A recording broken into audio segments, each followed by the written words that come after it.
जो भी बात मैं बोलूंगा वो किसी तथ्य को किसी दूसरे तथ्य से जोड़ते हुए बोलूंगा, और इसलिए आज के इस कार्यक्रम की प्रासंगिकता आपको समझ में आएगी कि क्यों हमने ये दिन चुना ये सब बातें करने के लिए।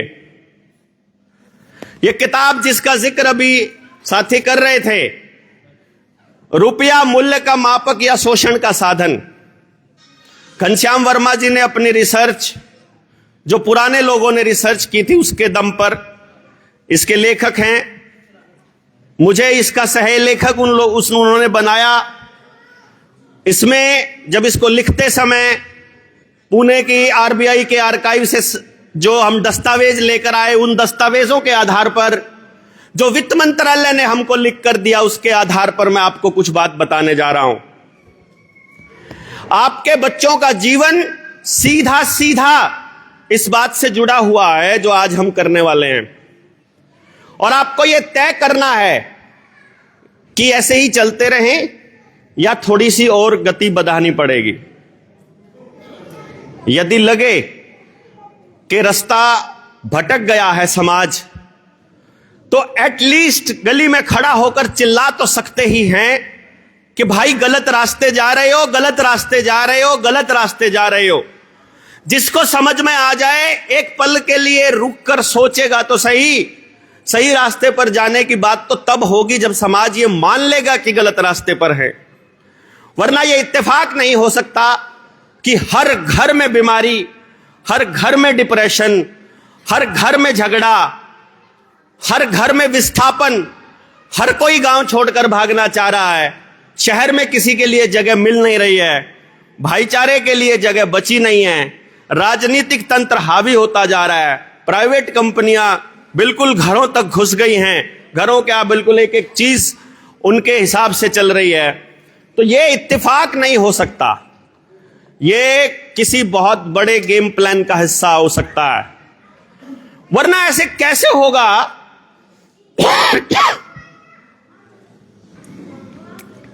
कि एक दो जगह हो रहा हो तो ये इत्तेफाक मानते हैं, लेकिन हर जगह सेम चीज तो कुछ ना कुछ प्लानिंग है। नेताजी सुभाष चंद्र बोस का जन्मदिवस मनाने के लिए इकट्ठा हुए। पूरी दुनिया में एक आदमी को बहुत बदनाम किया जाता है जिसका नाम है एडोल्फ हिटलर। जर्मनी का शासक था उस वक्त वो, और उसे बदनाम किया गया। अब आप सोचकर देखिए, पूरी दुनिया का मीडिया जिस एडोल्फ हिटलर को तानाशाह, क्रूर और हत्यारा साबित करने पे लगा है, उस हिटलर के साथ नेताजी सुभाष चंद्र बोस के हाथ मिलाने भर पे देश के लोग गर्व महसूस करते हैं। कॉन्ट्राडिक्टरी नहीं लगता? विरोधाभासी नहीं लगता कि जनतंत्र का पक्षधर एक व्यक्ति जो अंग्रेजों से आजाद करवाना चाहता है, वो ऐसे व्यक्ति के पास जाकर के बात कर रहा है जिसको दुनिया तानाशाह बोल रही है। फिर समझ में आता है खेल क्या था।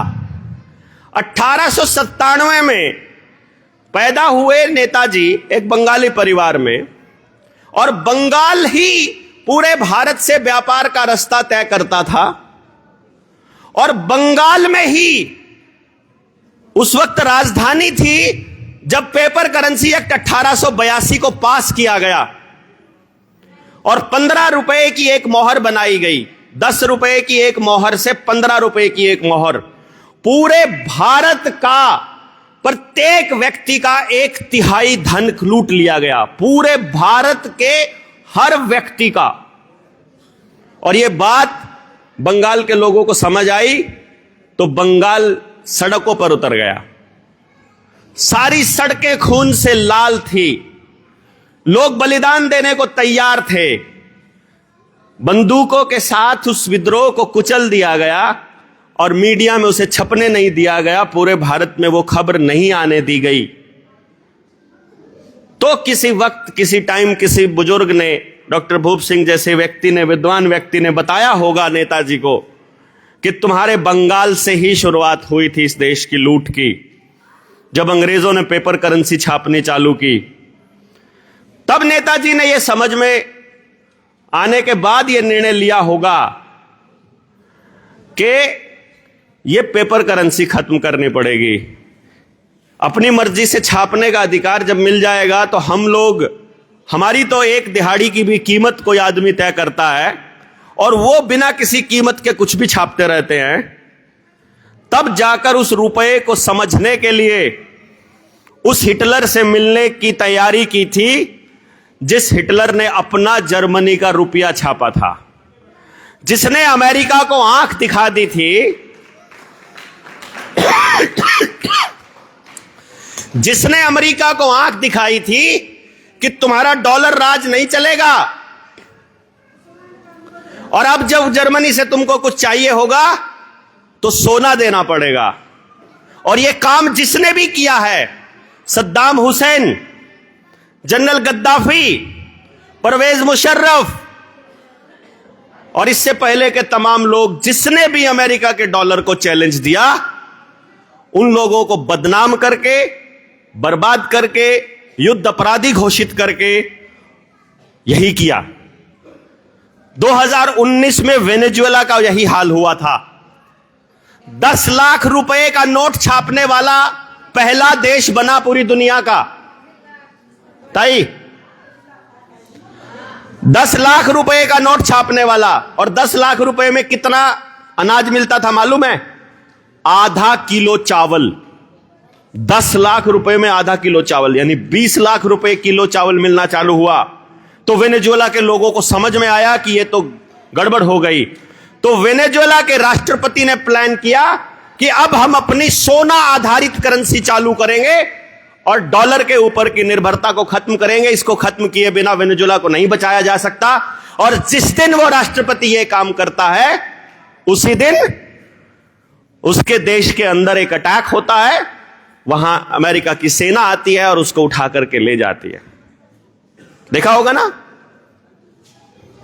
प्रधानमंत्री था कि राष्ट्रपति था?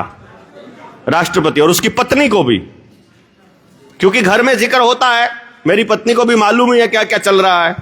तो अगर मैं बाहर हो गया तो बताएगी कि हम ये बात किया करते थे कि हम ये प्लान कर रहे थे। हम कोई देश के ऊपर अटैक करने का प्लान नहीं कर रहे थे, हम देश को बचाने की बात कर रहे थे रात को बैठ करके। तो देश को मालूम पड़ेगा कि चर्चा क्या चल रही थी। इसलिए यह बताना जरूरी है कि देश की चर्चा कहां जा रही है। आपके बच्चों का भविष्य निर्भर करेगा इस बात के ऊपर कि आप इस बात को समझने के लिए तैयार हैं कि नहीं हैं। तीसरे विश्व युद्ध की तैयारी चल रही है। वो लोग तैयारी करके बैठे हैं। पहले के विश्व युद्धों का आपको क्या असर दिखाई देता है? आपको अखबारों में, टेलीविजन में, मीडिया में, किताबों में पढ़ाया गया है, सब झूठ है, सब का सब झूठ है। इस किताब के अंदर एक्सप्लेन किया हुआ है हमने, और उसके बेसिस पर मैं आपको कुछ आंकड़े दे रहा हूं। आज से 2026 साल पहले इस भारत में इतना रुपया, इतना धन, इतना अनाज, इतनी समृद्धि है कि पूरी दुनिया में वो पहले नंबर पर आता है। पूरी दुनिया में जीडीपी में, एक्सपोर्ट में, उत्पादन में, हर चीज के उत्पादन में पहले नंबर पर आता है। उसकी लड़ाई चाइना के साथ है। पूरी दुनिया का 48% तक का एक्सपोर्ट अकेला भारत कर रहा है।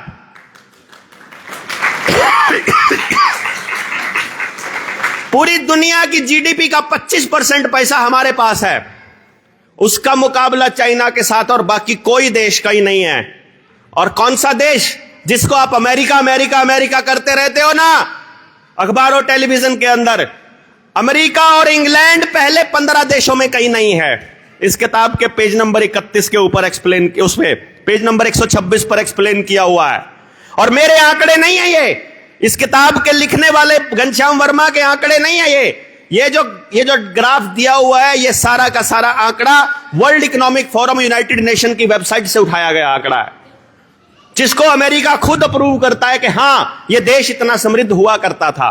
तो कैसे एक गेम खेला गया? सन 2000, ये मैं 2026 साल पहले कह रहा हूं, एक साल जिसको मान लिया, साल नंबर 1, उस दिन हम पहले नंबर पर हैं।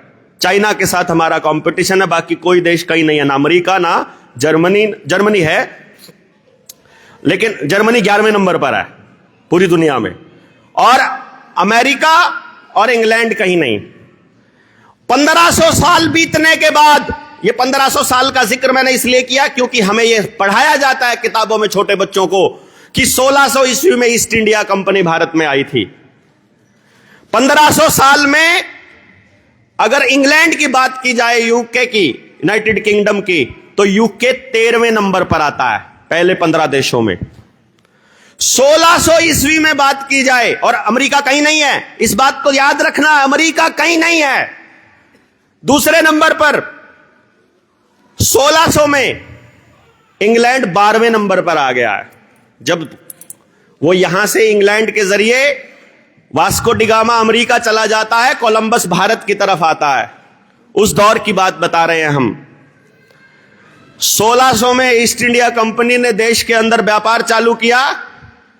सन 1800 में इंग्लैंड 5वें नंबर पर पहुंच गया है और अमेरिका 12वें पर आ गया है। जब ईस्ट इंडिया कंपनी ने यहां से सब कुछ वहां लेकर जाना चालू कर दिया, हमारे यहां रेल की पटरियां बना दी, सड़क बना दी, ये कहकर कि भाई हम लोग तुम्हारी तरक्की कर रहे हैं, लेकिन असलियत में उनको सामान ढोना था। आज के टाइम पर आपको वंदे भारत दिया जा रहा है, वंदे भारत के लिए नई ट्रैक बनाई है, उस नई ट्रैक पर जाकर कभी किसी ने देखा नहीं है। 24 घंटे के लिए वहां उस ट्रैक पर कुर्सी बिछाकर बैठ जाइए उस ट्रैक के आसपास और देखिए कि दिन में कितनी मालगाड़ियां जाती हैं और वो मालगाड़ियां किस प्राइवेट कंपनी की हैं। कभी किसी के पास समय नहीं है देखने का। उस पे एक यात्री ट्रेन जाती है वंदे भारत, वो भी अडानी की है, और इसके अलावा बाकी सब के सब खादान सिर्फ कंटेनर जा रहे हैं, पूरे देश को लूटा जा रहा है। इधर उड़ीसा से, झारखंड से, छत्तीसगढ़ से, बंगाल से, मध्य प्रदेश, महाराष्ट्र, इधर से सारी खदानों से कोयला, लोहा, बॉक्साइट, एल्यूमिनियम और सोना वो वहां से ट्रांसपोर्ट किया जा रहा है। इधर से कश्मीर से लिथियम, ये आपको बड़े बड़े हाईवेज दे दिए गए भारतमाला के, आपके लिए नहीं है, ये बड़े बड़े कंटेनरों के लिए हैं, और उन कंटेनरों में ढोया जाएगा आपके देश की संपदा को। और वो सारे के सारे हाईवेज कहां से जा रहे हैं? वो वंदे भारत की पटरी किसके बीच में से जा रही है? अंबानी अडानी के साइलों में से जा रही है, जहां उनके खदान है, उनके बीच में से। आप मान सकते हो, आपके रुपए से, आपकी कमाई से, आपके बाप दादाओं की कमाई से, आपकी जमीनों को जबरदस्ती अधिग्रहण करके वो पटरियां बनाई जा रही है, और वो पटरियां अंबानी अडानी के प्राइवेट साइलों में से गुजरती हैं। और जितने ये भारतमाला के प्रोजेक्ट है, पूरे भारत को ऐसे टुकड़ों में बांट करके और 12-12, 13-13, 10-10 हजार एकड़ के उन्होंने चंक बना लिए हैं, और सबके आसपास एक साइलो है, सबके आसपास इन भारतमाला के। तो अंग्रेजों ने भी यही किया था। आपको बताया गया कि आपकी तरक्की नहीं हो रही है। अरे जब पूरी दुनिया का सबसे ज्यादा पैसा हमारे पास है, सबसे ज्यादा धन हमारे पास है, यार क्या हम पीलिए में सामान दे रहे हैं? एक गाय और 1 तोला 5 तोला सोना तो ऐसे ही दे दिया करते थे कि 5 किलो चांदी दे दी। क्यों जी बुजुर्गों, मैं गलत तो नहीं कह रहा हूं? सोना और चांदी तो हम गिफ्ट में ऐसे ही दे दिया करते थे। ये उस दौर की बात कह रहा हूं मैं। और उस वक्त हमारे देश से कोई कंसेंट नहीं लिया गया। यह बात आपके बीच में इसलिए कह रहा हूं क्योंकि आज भी इस देश में कानून बनाने से पहले आपसे कोई कंसेंट नहीं लिया जा रहा। सरपंच साहब बैठे हुए हैं, ये बैठे हैं इधर, सेक्रेटरी आता है, वो बताता है क्या काम होगा। जो गांव कह रहा है वो काम करने की इनके पास पावर नहीं है। क्यों जी? सेक्रेटरी के पास पावर है, यानी गांव ने मत दे करके इनको सरपंच बनाया। गांव के टैक्स का पैसा का हमारा अधिकार है, हमारी जमीन है, और उसके ऊपर काम क्या होगा ये सेक्रेटरी बताता है, और सेक्रेटरी सीधा का सीधा ऊपर से चलता है।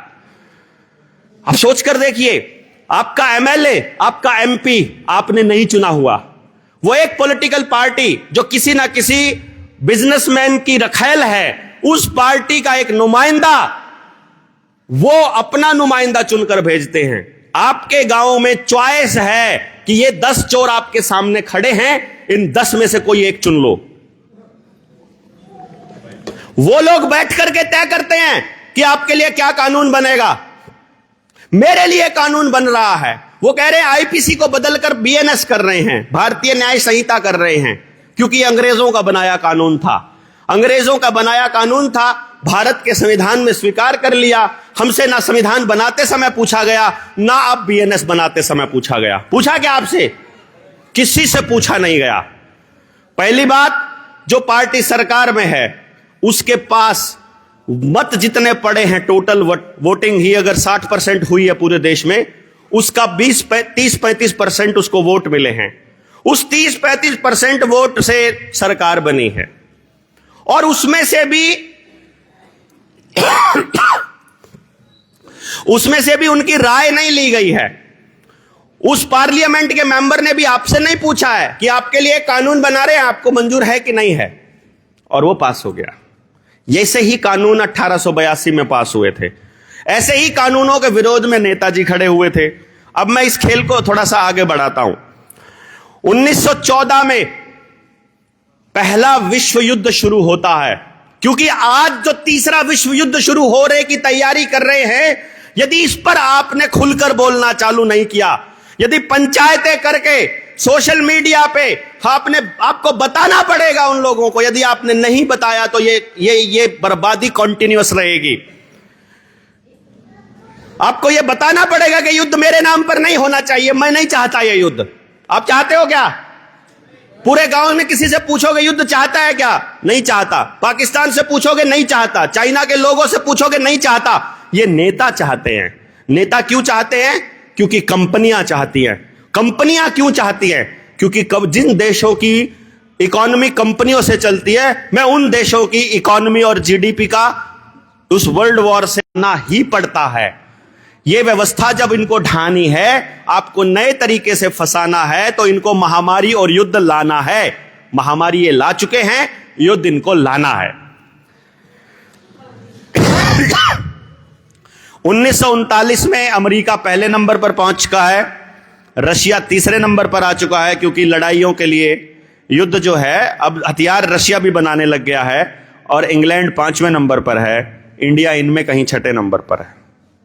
लेकिन जो सबसे इंपॉर्टेंट बात है वो ये है कि अगर अमेरिका जो पहले नंबर पर है, उसकी इकोनॉमी, अगर उसकी जीडीपी 2,31,000 मिलियन डॉलर की है, तो इंडिया की इकोनॉमी मात्र 13,000 है। यानी पहले नंबर पर 6ठे नंबर में कहीं कोई मुकाबला नहीं है। अब हम 10वें 20वें हिस्से पर आ गए हैं। पूरी दुनिया से हमारा जो 26% की जो जीडीपी थी, वहां से हम अब 5% पर आ गए हैं, और सारा पैसा, सारा धन, सारा अनाज हम युद्ध के हथियार खरीदने पर लगा रहे हैं। और ये तब की बात कर रहा हूं जिस टाइम पर इंग्लैंड की पार्लियामेंट के हिसाब से शासन चल रहा है। इंग्लैंड के हिसाब से चल रहा था ना, क्योंकि 1947 में होता है। 1947 में एक एग्रीमेंट होता है ट्रांसफर ऑफ पावर का। उस दिन इंग्लैंड कहता है कि अब तुम अपने नोट छाप लो, हम अपने नोट लेकर जाते हैं। और उस एक रात में इस लूट को समझिएगा कि आज हम यहां खड़े हैं 23 जनवरी को, जयंती समारोह है ये दो शख्सियत का या दो घटनाओं का। पहला नेताजी सुभाष चंद्र बोस का भी, और दूसरा आज जनता सरकार मोर्चा का भी चौथा जयंती समारोह है। ये उसकी छंदा है। 4 साल हमारे हो गए हैं। यानी एक रात पहले अगर हमारे पास इतना सारा सामान हो और अगले दिन सारा गायब हो जाए, तो उस भारत की परिकल्पना को मैं आपको बता रहा हूं। 15 अगस्त 1947 से पहले 14 अगस्त को इस देश में जितना सोना चांदी और रुपया है, और उन ट्रेनों में भरकर, उन शिप में भर करके जब लाद करके दूसरे देश में लेकर जा रहा है, उस टाइम पर 43 करोड़ 67 लाख किलो शुद्ध सोना यहां से ट्रांसफर हुआ है एक रात में। इंग्लैंड, यानी जो आजादी का नाटक था उस खेल में। और यह सब कैसे हुआ? आप लोगों को, यानी हमारे पुरखों को बोलने नहीं दिया गया। जो लूट हो रही थी, जो मनमानी अंग्रेजों की चल रही थी, उसके सामने बोलने नहीं दिया गया। अब मैंने ये जिक्र क्यों किए? बहुत इतिहास पढ़ाए जाते हैं, बड़ी सारी चीजें बताई जाती हैं, क्योंकि मैं आपके सामने कुछ बताना चाहता हूं, इस देश के लोगों के सामने अपनी बात रखना चाहता हूं, अपना दर्द, अपने मोर्चे के साथियों का दर्द रखना चाहता हूं कि हमको एक दुख है और अपने बुजुर्गों से रिक्वेस्ट है और देशवासियों से भी एक निवेदन है कि कम से कम सुन तो लो, कम से कम हमको ये तो बता दो कि ये तुम गलत कह रहे हो। मैं नहीं कहता कि आपकी जमीन पर क्या बनना चाहिए, मैं ये भी नहीं कहता कि आपको इंजेक्शन आपके बच्चों को लगना चाहिए कि नहीं लगना चाहिए, मैं ये भी नहीं कहता कि आप क्या पढ़ाओगे क्या नहीं पढ़ाओगे, पर अगर इस देश में आजाद हम लोग हैं और इस देश आजाद भारत के नागरिक हैं तो हमारी आजादी तो होनी चाहिए ना। बताइए, हमारी मर्जी तो होनी चाहिए ना। हमारी मर्जी के बिना किसी नेता को, किसी पार्लियामेंट को कानून बनाने का अधिकार होना चाहिए? नहीं होना चाहिए। लेकिन क्या हमसे पूछा जाता है? कोई मैकेनिज्म है? जो अफसर हमसे तनख्वाह लेता है, जो हमारे टैक्स के पैसे से चलता है, हमारी पावर को एक्सेस करके वो हमारे ही घरों को तोड़ने लग जाता है। मेरी इल्तजा है, मेरी रिक्वेस्ट है उस मनमानी के खिलाफ कि कम से कम इस मनमानी के खिलाफ कुछ खड़े तो होइए। कुछ मनमानियां हैं जो आपके बीच रखना चाह रहा हूं, उसके बाद अपनी बात को समाप्त करेंगे। अफसरशाही है कि नहीं है? अफसरों की दादागिरी है, गुंडागर्दी है, अतिक्रमण के नाम पर बुलडोजर चलाया जा रहा है, रजिस्ट्रेशन के नाम पर, कागज बनाने के नाम पर बुलडोजर चलाया जा रहा है, टैक्सेशन के नाम पर जबरदस्ती हो रही है। होनी चाहिए ये जबरदस्ती, ये मनमानी रुकनी चाहिए। आरटीओ का जंगल राज चल रहा है, आरटीओ का जंगल राज चल रहा है कि नहीं चल रहा है? कोई भी व्यापारिक ट्रक दिखाई दे, कोई भी व्यापारी टैक्सी दिखाई दे, कोई भी पीली प्लेट वाली गाड़ी दिखाई दे, या कोई भी व्हीकल सड़क के ऊपर दिखाई दे, तो उससे हफ्ता वसूली जारी है, अवैध वसूली चल रही है, ओवरलोडिंग के नाम पर दादागिरी चल रही है, दूसरे नियमों के नाम पर जबरदस्ती चालान काटे जा रहे हैं, ऑनलाइन चालान कट रहे हैं, बिना मर्जी के कट रहे हैं। कट रहे हैं कि नहीं कट रहे हैं? ये दादागिरी रुकनी चाहिए कि नहीं रुकनी चाहिए? रुकनी चाहिए। मेरे बाप दादाओं की जमीन पर उन्होंने सड़क बनाई। सड़क बनाते समय हमसे, जब हमने गाड़ी ली, हमसे रोड टैक्स लिया गया। हर साधन का रोड टैक्स हमने दिया, और रोड टैक्स के बाद फिर टोल टैक्स हमसे लिया जाता है। आपको मालूम है टोल टैक्स किस चीज का लिया जाता है? केवल और केवल कमर्शियल एक्टिविटी का टोल लिया जाता है। उस सड़क पर चलने को वो लोग कमर्शियल एक्टिविटी बोलते हैं। एक नई चीज बताता हूं आपको, शायद आपको मालूम नहीं होगा। यह सड़क को इंग्लैंड की पार्लियामेंट अपनी मलकियत मानती है, क्योंकि वो ये कहते हैं, आप कोई मकान लेते हो और उस पर यदि लोन ले लिया आपने, तो कागजात उस लोन के ऊपर वाली बिल्डिंग के लिए जाते हैं या जमीन के लिए जाते हैं? जमीन तो दादा लाई है हमारी, जमीन तो हमारी है ना, जमीन के कागज लिए जाते हैं। जब वो मकान की किस्तें ना चुकता कर पाओ तो ऊपर की ईंटें लेके जाते हैं या जमीन भी ले लेते हैं साथ में। कोई भी बैंक जो कमर्शियल एक्टिविटी करता है बिना कुछ गिरवी रखे आपको लोन देगा क्या? तो अमेरिका वर्ल्ड बैंक से जब सरकार, ये भारत की पार्लियामेंट जब लोन लेती है तो बिना कुछ गिरवी रखे लोन देगी क्या? आपके गांव में जितनी सड़कें बन रही हैं, पुराने खड़ोंजे तोड़ करके इंटरलॉकिंग वाली जितने ईंटें लगाई गई, जितना पत्थर बिछाया गया, जितना सीमेंट बिछाया गया, आपकी गांव की सड़कों को नीलाम करके बनाया गया है, उनको गिरवी रख के बनाया गया है। आपको मालूम ही नहीं है।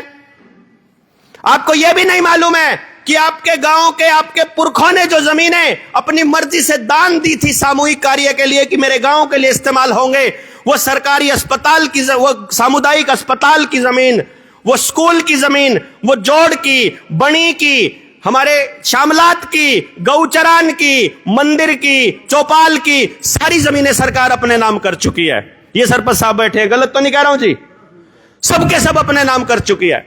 वो जमीनें आपके बाप दादाओं की जमीनें थी, वो अपने नाम पे कैसे कर ली उन्होंने? क्योंकि आपने ये कहा कि हम निकम्मे हैं और हमसे अपने गांव में कोई काम नहीं होता मिलकर के, इसलिए हमारा काम करने के लिए कोई थर्ड पार्टी आएगी और वो थर्ड पार्टी आपके लिए काम करेगी। सवाल ही पैदा नहीं होता भाई, वो प्रॉफिट के लिए काम करेंगे। उन्होंने आप ही के नुमाइंदों के जरिए, आपके स्कूल में पढ़ाने वाला मास्टर वो आप ही का बच्चा है और उसने स्कूल मैनेजमेंट कमेटी का प्रस्ताव पास करके उस स्कूल की जमीन की रजिस्ट्री कर दी उनके नाम। ये वापस लेंगे हम। भारत के अंदर जितनी भी जमीनें भारत के लोगों की थी, जिनको इन कॉरपोरेशंस ने, सरकारों ने अपने नाम पे कर लिया है, क्या ये जमीनें वापस लेनी चाहिए? हम ये गलत तो नहीं कर रहे हैं। ये जमीनों को वापस अधिकार के लिए हम लोगों को एक मुहिम शुरू करनी पड़ेगी। और ये क्योंकि जमीन हमारी थी, इसके ऊपर सड़क बनाने का अधिकार, सड़क बनाने का लोन वर्ल्ड बैंक से आया है, तो वर्ल्ड बैंक ने वो जमीन अपने नाम पे गिरवी रखी है। तो वो जमीनें जो आपसे अधिग्रहण कर रहा जा रहा है, वो जमीनें वर्ल्ड बैंक के पास गिरवी रखी जा रही हैं। तो आपका चालान केवल तब होगा, और चालान में जो पैसा है कहां जमा हो रहा है मालूम है आपको? मंत्रालय कहीं नहीं जमा हो रहा। नए कॉरपोरेशंस बन गए हैं, स्मार्ट सिटी प्राइवेट लिमिटेड के नाम से नए खाते खुल गए हैं। भारत की ट्रेजरी में पैसा जमा नहीं होता, अब सीधा सारा पैसा प्राइवेट कंपनियों को जा रहा है। वो क्योंकि वो सड़कें अब प्राइवेट कंपनियों की मलकियत बन गई हैं। एक एक्सपेरिमेंट करके देखना, आगे पुलिस वाला चालान के लिए बैरियर लगा के खड़ा हो, अगर लगा के खड़ा हो और ना लगा के खड़ा हो, वैसे भी खड़ा हो, अपनी बाइक को सड़क से नीचे उतार लेना, ठीक है? और बाइक से उतर जाना, चालान नहीं कर सकता वो आपका। पता आपको ये बात? आपका चालान केवल और केवल सड़क पर हो और उसके ऊपर बैठे हो तब हो सकता है। तो करके दिखा चालान, नीचे उतार लो उसको, क्योंकि नीचे की जमीन भारत की है और सड़क की जमीन कंपनी की है। वो ऐसा बोल रहे हैं वहां दस्तावेजों के अंदर। पुलिस वाले भाई बैठे, मलिक साहब गलत तो नहीं कह रहा हूं? ठीक कह रहा हूं? नीचे उतार लोगे तो चालान नहीं कर सकता। अब आपको उस पुलिस वाले को ऊपर बोलेगा मोटरसाइकिल का एक पहिया ऊपर चढ़ा ले। ये हमारे साथ हो चुका है। हमने गाड़ी नीचे उतार ली, बोला नीचे क्यों उतारा? ऊपर ले। मगर ऊपर नहीं, नीचे मेरे बाप की है, नहीं ऊपर तेरे बाप की है, मुझे पता है। मुझे पता है, क्योंकि अभी मेरे पास इतने संख्या बल नहीं है कि मैं तेरे से यहां लड़ूं, तो अभी फालतू बहस नहीं करनी है, मेरी गाड़ी नीचे रहेगी। अब मैं गाड़ी से बाहर हूं, करो चालान, करके दिखाओ। पॉसिबल ही नहीं है। और हम इसके ऊपर फिर कोर्ट जाएंगे, तेरे को लपेटेंगे। तो वो फिर डर जाता है बेचारा, बेल्ट की नौकरी करने वाला डरपोक बहुत होता है। टोल के नाम पर गुंडागर्दी हो रही है, बंद होनी चाहिए। चलो, जो देना चाहता है, मैं कह रहा हूं जो देना चाहता है, आप कह रहे हो कि सुविधा अगर होगी तो शुल्क आपको देना पड़ेगा, कोई बात नहीं, इसका हिसाब किताब भी बहुत जल्दी करेंगे हम। फास्टैग आपने नहीं लगाया है तो कह रहा है डबल लगेगा। फास्टैग भी उसी गाड़ी का लगाना पड़ेगा, दूसरा फास्टैग नहीं चलेगा। टोल की अवधि समाप्त हो गई है। टोल के ऊपर टोल लगा था, 5 साल में पैसे पूरे कर लेंगे, लेकिन टोल चल रहा है 15-15 साल से। सड़क बनाने में खर्चा हुआ था 600 करोड़ रुपया और उस टोल ने वहां कमा लिया है 2000 करोड़ रुपया, और वो चल रहा है कंटिन्यूअसली। और हम में से किसी के पास आरटीआई डालने का समय नहीं है। देश के पास अपनी सुविधाओं को, अपने संसाधनों को बचाने का कोई समय नहीं है। ये गुंडागर्दी रुकनी चाहिए कि नहीं रुकनी चाहिए? रुकनी चाहिए। इस प्रॉफिट में जिसकी जमीन थी उसका हिस्सा होना चाहिए। किसान की जमीन जो एक्वायर करी थी, इस बात को ध्यान दीजिएगा। मैं जितनी हाई टेंशन वायर जा रही हैं, जितनी सड़कें जा रही हैं, जो भी ये पार्लियामेंट में बैठे गुंडे प्रस्ताव पास करके पब्लिक प्राइवेट पार्टनरशिप के नाम पर जितनी जमीनों को एक्वायर कर रहे हैं, मैं किसानों को 2 बातें बोलता हूं सिर्फ, कि भाई अगर ज्ञान हो, अगर समझ हो तो मेरी दो बात मान लो। पहली बात, भारत के नागरिक यदि हो तो कंपनी को बोलो मुझे भारतीय रुपया चाहिए मुआवजे में। क्या चाहिए? हमें इंग्लैंड की शाखा के आरबीआई के नोट नहीं चाहिए, क्योंकि इस नोट के ऊपर लिखा है मैं धारक को 100 रुपए अदा करने का वचन देता हूं। यह नोट नकली है, खड़े होकर बोल रहे हैं हम, इसीलिए नोट बंद कर रहे हैं ये। और अगर इसका सबूत आपको जानना है, इस देश में जहां जहां लोग इस आवाज को सुन रहे हैं, एक काम कर दो बस, खाली अपने गांव के, अपने आसपास के, या जहां आपका खाता है उस बैंक में जाकर एक 100 रुपए का नोट जमा करके आरबीआई के गवर्नर के नाम उस बैंक मैनेजर के सिग्नेचर करके रिसीविंग ले लो और उस कागज पे लिख दो कि मैं गवर्नर के वादे के अनुसार इस 100 रुपए के नोट के बदले अपने 100 रुपए लेना चाहता हूं। लिखा है ना, मैं धारक को 10 चाय देने का वादा करता हूं, मैं धारक को 10 किलो आम देने का वादा करता हूं, मैं धारक को 100 रुपए अदा करने का वचन देता हूं। वचन दिया हुआ है ना। 100 रुपए मांगने का अधिकार तो हमको होगा ना। अरे एक बार मांग तो लो। वो बोलेगा 100 रुपए के 1-1 रुपए के सिक्के दे दे, सिक्का लीगल टेंडर है। 1-1 रुपए के नोट दे दें, नोट लीगल टेंडर है। 10-10 रुपए के 10 नोट दे दें, लीगल टेंडर है। हमको लीगल टेंडर नहीं चाहिए। हमको क्या चाहिए? जिस चीज का वो टेंडर है, जिस चीज को वो लीगली रिप्रेजेंट करता है, मुझे वो चीज चाहिए। मांग नहीं सकते क्या? नेताजी ने मांगा था, इसीलिए युद्ध अपराधी बनाया था। नेताजी ने अपने रुपए को सोने के बराबर खड़ा किया था, इसीलिए पूरे देश में सोना मांगते हुए गए थे। आजाद हिंद नेशनल बैंक की स्थापना की तो उन्होंने कहा था ये कागज के नोट तुम्हारे को बर्बाद कर देंगे। जिस जिस घर में नोटों के लिए अपने बच्चों को बाहर भेजा है, वो बच्चा वापस नहीं आया है। ध्यान दीजिए, जिस भी आदमी ने इन नोटों के लिए काम करना चालू किया है, सबका स्वास्थ्य खराब हो चुका है, सबके घरों में डिप्रेशन और तलाक घुस चुका है, सबके घर बर्बाद हो चुके हैं। सबके, जिसने भी इस रुपए के कागज के बदले काम करना चालू किया, क्योंकि इसके पीछे कोई वैल्यू नहीं है। जब आप सारी कमाई जीरो चीज के लिए खर्च करते रहेंगे, कुएं में डालते रहोगे, तो बर्बाद तो हो गई होगे। और पूरा गांव मिलकर के ये काम कर रहा है। हम आपसे इतना कह रहे हैं कि ये कारोबार इनका बंद होना चाहिए। टोल टैक्स पर आपसे सिर्फ 10 रुपए, 20 रुपए, 100 रुपए नहीं लिए जाते हैं। समझिए, जिस दिन आप 100 रुपए जमा करते हो, 100 रुपए आम चीज नहीं है।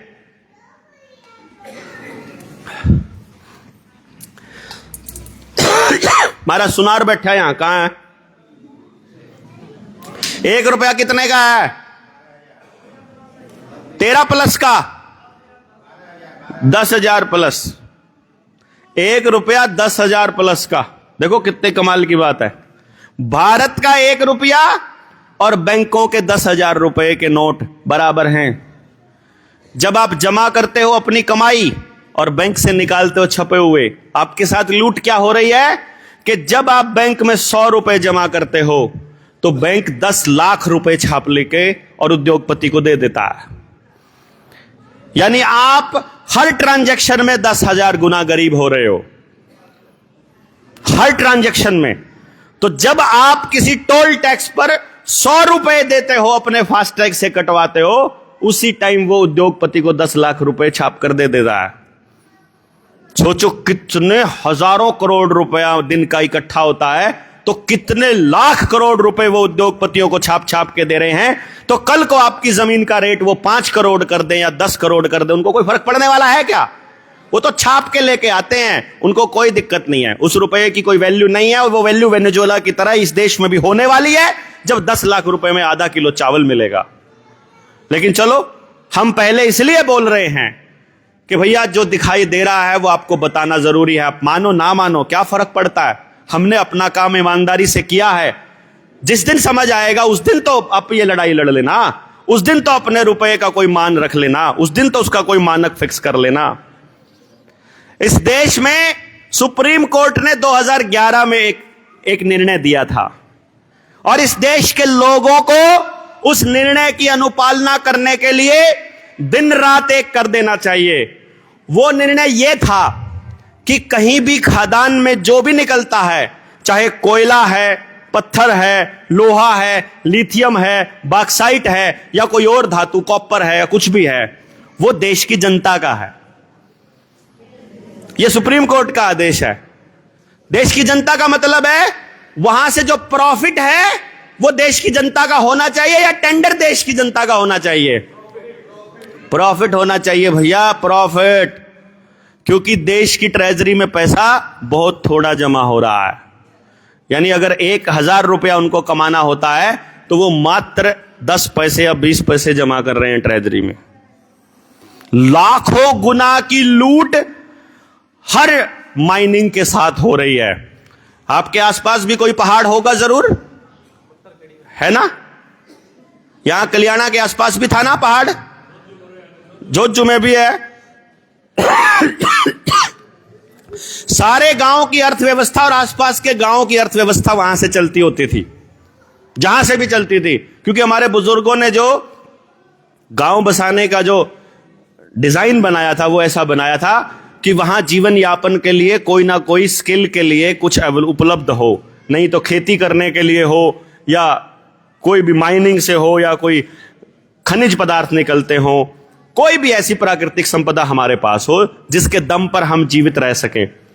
लेकिन वो सब की सब हमने कंपनियों को दे दी। तो जो सरकार में बैठे या पार्लियामेंट में बैठे गुंडे हैं, उनकी मनमानी रुकनी चाहिए कि नहीं रुकनी चाहिए? वो जो पैसा है वो देश की जनता का है कि कंपनियों का है? कभी पुलिस वालों से वास्ता पड़ा है थाने में एफआईआर लिखवाने का? हाथ खड़ा करिएगा किसी का पड़ा हो तो। आसानी से लिख देते हैं कि टेढ़ा काम है? टेढ़ा काम है, बहुत टेढ़ा। अब आप बताइए, जो उनका काम है कि अंदर घुसते ही आपकी शिकायत को दर्ज करने का, और उस पर भी यदि आपको मुशक्कत करनी पड़ती है, तो उनकी ये गुंडागर्दी रुकनी चाहिए? आरटीआई के जवाब में वो जो गुंडागर्दी कर रहे हैं वो रुकनी चाहिए?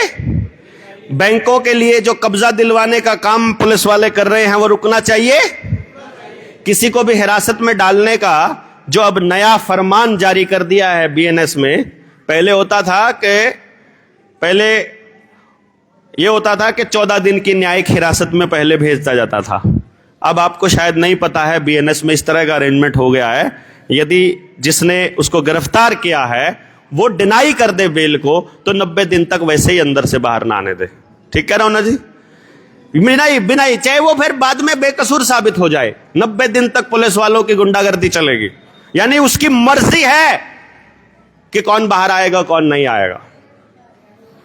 मैं ये नहीं कह रहा हूं कि सबके सब पुलिस वाले ये काम कर रहे हैं, लेकिन मैं ये कह रहा हूं कि जब आप अपना मकान बनाते समय इस बात का ध्यान रखते हैं कि क्या पता कभी 50 साल बाद बाढ़ आ जाए, इसीलिए थोड़ी हाइट पर बना लेते हैं। क्या पता कभी 20 साल बाद गली ऊंची हो जाए, इसलिए थोड़ा भरत करके बना लेते हैं। ऐसा ही बनाते हो ना? तो फिर आपको इतना नहीं सोचना चाहिए कि क्या पता कभी कोई गुंडा पुलिस की वर्दी में बैठ जाए उस कुर्सी पर। क्या पता कोई दुश्मन जिसमें इतनी अकल ना हो कि देश कानून से चलना चाहिए वो बैठ जाए। लेकिन नहीं, कोई बात नहीं। चालान काटना है, हिरासत में लेना है, डराना धमकाना है, उल्टा लटका के पीट देना है, सीआईए में ले जा करके कूट देना है, ये काम पुलिस वाले कर रहे हैं, रेगुलरली कर रहे हैं। इस पे लगाम लगना चाहिए, लगना चाहिए। गांव के लोग बता दें कि लगना चाहिए कि नहीं लगना चाहिए। हर किसान के साथ एक ठगी की जा रही है, उसके मर्जी के बिना उसके खेत में उगाई जा रही फसल का बीमा और उस बीमा की राशि 3 जगह से ली जा रही है। किसान के खाते से, राज्य सरकार के खाते से और केंद्र सरकार के खाते से। 3 गुना की लूट। और यह लूट इतनी है कि अगर 70,000 करोड़ रुपए का बीमा पेंडिंग है तो कंपनी ने 20 लाख करोड़ रुपया कमा लिया है। मतलब बीमे के क्लेम किसानों के पेंडिंग है, लेकिन बीमे की जो प्रीमियम है वो पहले ही लेके जा चुकी है। ये बीमा, हमारे पास एक ऐसी स्कीम है कि गांव में किसी भी घर में कोई भी मौत हो जाए, किसी किसान की फसल खराब हो जाए, तो बीमा लोकल लेवल पर इतना बड़ा हो सकता है कि एक व्यक्ति भी भूखा नहीं मरेगा और किसी बीमा कंपनी को कोई पैसा देने की जरूरत नहीं है। लेकिन बैठकर चर्चा नहीं होती है, चर्चा नहीं होती है। आप मुझे सिर्फ इतना बताइए, क्या किसी की मैयत पर 13वीं के दिन हम लोग अपनी तरफ से मरने वाले व्यक्ति को 1000 रुपया दे सकते हैं? गांव में कोई होगा जो नहीं दे सकता है? अगर हम जोजू कला की बात करें, जोजू कला में कितने घर हैं जी? लगभग 3000 हैं, ज्यादा है। हम 3000 ले लेते हैं। अगर गांव में कोई व्यक्ति कमाने वाला गुजर जाए और पूरा गांव एक सिरे से इकट्ठा हो और उसकी 13वीं पर हर आदमी सहयोग के रूप में 1000 रुपया दे दे हर परिवार, तो कितने लाख रुपया हो गया? 30 लाख रुपए का बीमा बिना घर बिना कहीं पर प्रीमियम दिए हो सकता है कि नहीं हो सकता है? ये गांव का बीमा करने का स्टाइल है। लेकिन इस पर चर्चा नहीं होती है। हमको ये बताया जाता है कोई सहयोग नहीं होता, इकट्ठे नहीं होते। वो इकट्ठा करने के लिए ही हम लोग यहां पर आए हैं, ताकि आपको बता सकें कि भैया बीज कंपनियों की दादागिरी, अपनी मर्जी के बीज देना, रसायन कंपनियों की दादागिरी, डीएपी की, यूरिया की, उसकी उपलब्धता, उसकी अनिवार्यता के लिए आपको आधार कार्ड देना पड़ेगा। दादागिरी है कि नहीं है? रुकनी चाहिए। एमएसपी के ऊपर उद्योगपतियों की और सरकारों की मनमानी रुकनी चाहिए। स्कूल की फीस, उसके नतीजे, उसकी वर्दी, यूनिफॉर्म, सिलेबस, मनमर्जी के उनके ऊपर जुर्माने, ये प्राइवेट स्कूलों की लूट रुकनी चाहिए। अरे बताओ तो सही, रुकनी चाहिए। एक तरफ सरकार कह रही है हम लोग आपको सुरक्षित रखना चाहते हैं, लेकिन साथ के साथ ये कहती है अल्ट्रासाउंड तब नहीं करेंगे जब तक आप रजिस्ट्रेशन नहीं करवाओगे, क्योंकि वो पहले झटके में हमको बोलती है तुम हत्यारे हो। पहले झटके में बोलती है। वो कहते हैं हम कैसे हत्यारे? बोले नहीं, तुम अगर लड़की मिली तो तुम मरवा दोगे। ऐसा ही कह करके बोलते हैं ना, भ्रूण हत्या करवा दोगे, इसलिए तुमको रजिस्ट्रेशन करवाना पड़ेगा। जैसे कि उनको हमारी लड़कियों की बहुत ज्यादा चिंता है। वो हमारी लड़कियों को बर्बाद करने पे लगे पड़े हैं। वो हमारे छोटे छोटे बच्चों को बर्बाद करने पे लगे पड़े हैं। उनको डोपामिन की डोज दे करके, उनको मोबाइल दे करके, उनके खाने के अंदर जहर मिला करके। आपके गांव की दुकान पर जाकर एक बार पैकेट वाली आइटम के पीछे देख लेना उसमें क्या क्या आइटम है, और एक बार साइड इफेक्ट चेक कर लेना। एक भी आइटम आपके बच्चों के खाने के लिए सही नहीं है। लेकिन नहीं, कोई दिक्कत नहीं। आंगनबाड़ी वर्कर और आशा वर्कर अपने बच्चों को जबरदस्ती वैक्सीन लगवाने की मनमानी कर रही है कि नहीं कर रही है? वहां मर्जी किसकी? मालिक की चलनी चाहिए क्या? मां बाप की चलनी चाहिए क्या? आंगनबाड़ी की? मां बाप की। और अगर कुदरती प्रसव हो जाए तो एफआईआर हो रही है दाई के ऊपर। बच्चों को, गर्भवती महिलाओं को लगने वाली वैक्सीन के ऊपर मनमानी हो रही है। स्कूलों के अंदर, अस्पतालों में इलाज करवाने चले जाओ, स्कूल में दाखिला करवाने चले जाओ, कोई और काम करो, आधार आईडी देनी पड़ेगी, अपार आईडी बनवानी पड़ेगी, डेट ऑफ बर्थ सर्टिफिकेट बनवाना पड़ेगा। ये जबरदस्ती नहीं है क्या? जबरदस्ती नहीं है। वो जबरदस्ती किस नाम पर थोप रहे हैं? कि तुम चोर हो, तुम ये फायदा लेने वाले हो दूसरे लोगों से, तुम फिर से लेने वाले हो। एक बार चेक करके देखो, पूरा गांव नौकरी नौकरी नौकरी के चक्कर में पड़ गया है। नौकरी की उपलब्धता, जितने बच्चे फार्म भरे हैं चेक करके देखोगे, पास का परसेंटेज 0.1% से ऊपर नहीं है। और जो बच्चे फेल हो रहे हैं 99.9% से ज्यादा, उन बच्चों के लिए किसी भी व्यक्ति के पास पूरे सिस्टम के अंदर प्रधानमंत्री है, मुख्यमंत्री है, पार्लियामेंट का मेंबर, लेजिस्लेटिव असेंबली का मेंबर जिसे एमएलए बोलते हैं, जिला पार्षद, कोई काउंसलर, कोई सरपंच, कोई मेंबर, किसी के पास स्कूल के मास्टर प्रिंसिपल या उसके मालिक कोई है स्कीम उस बच्चे के लिए जो फेल हो रहा है? बताइए ना। यानी कि जो बच्चे पास नहीं हो पा रहे, जो कि 99.9% हैं, उन बच्चों के लिए कोई भी प्लानिंग नहीं है इस समाज की। अगर ये नहीं सोचा गया तो वो बारूद बन रहे हैं, वो हमारे घरों में बैठे बैठे नशे के व्यापारी बन जाएंगे, वो सारे घरों को बेच देंगे, सारे घरों को बर्बाद कर देंगे। अभी दुबलदन से आए थे हम, 85% युवा नशे की गरत में जा चुका है। और इस देश में भी, इस गांव में जोजू कला में जब हम घूमे थे, हमारी टीम ने बताया था कि दारू से लेकर के कोई ऐसा सूखा नशा अवेलेबल ऐसा नहीं है जो इस गांव में नहीं मिलता है। नहीं मिलता है क्या जी सरपंच साहब? क्यों जी दादा? मिलता है ना, सारा मिलता है, हर गांव में मिल रहा है। 7 लाख के 7 लाख गांव में नशे की उपलब्धता कौन करवा रही है? पुलिस, प्रशासन। और यदि गांव में नशा करने वाले एक आम नागरिक को मालूम है नशा कहां से सप्लाई हो रहा है, तो क्या सिस्टम को नहीं पता है? अगर सिस्टम को नहीं पता है तो ऐसा सिस्टम हमारे ऊपर राज करने के लिए सही नहीं है। रिजेक्ट करना पड़ेगा कि नहीं करना पड़ेगा? बताओ जरा। ऐसा सिस्टम रिजेक्ट करना पड़ेगा जिसको मालूम ही नहीं चलता है कि भाई कहां से नशा हो रहा है, और आम नागरिक को मालूम है। और यदि उसे पता है तो इसका मतलब जानबूझकर हमारे बच्चों को बर्बाद किया जा रहा है। गलत कह रहा हूं कि सही कह रहा हूं? और यह बात आपको समझनी पड़ेगी, यह बोलना पड़ेगा कि इस सिस्टम के अंदर बैठे लोग ये चाहते हैं कि आपकी पूरी पीढ़ी नशेड़ी हो जाए।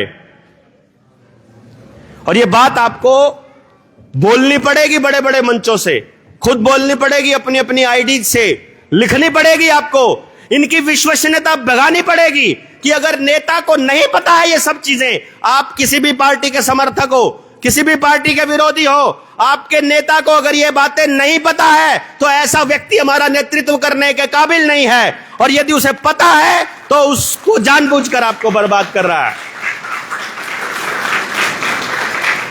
कुछ भी खराब हो रहा है, सलूशन पूछो अपने नेता से। यदि उसके पास समाधान नहीं है तो निकल बाहर, और समाधान है और तुमने नहीं किया तो मतलब तुम आज तक की जवाबदेही दो। इतनी ताकत तुमने कैसे एक्सेस की? ये क्लैरिटी के साथ, ये दिमाग के अंदर एकदम क्लैरिटी होनी चाहिए हमको, तब जाकर के बात बनेगी। पटवारी हो, तहसीलदार हो, एसडीएम हो, एडीसी हो, डीसी हो, उस कुर्सी पर बैठने के बाद दादागिरी के अलावा कुछ नहीं कर रहे हैं। सेवा कर रहे हैं क्या? आम नागरिक से मिलने का समय है उनके पास? आम नागरिक की समस्याओं का समाधान करने के लिए उनके पास है हुनर, ताकत है? जब इतने मजबूर लोग वहां पर बैठे हुए तो ऐसे लोगों को निरस्त करना पड़ेगा कि नहीं करना पड़ेगा? उनको निरस्त करके हमको यह बताना पड़ेगा कि मैं इस गांव में अगर रहना चाहता हूं, जोजू कला में,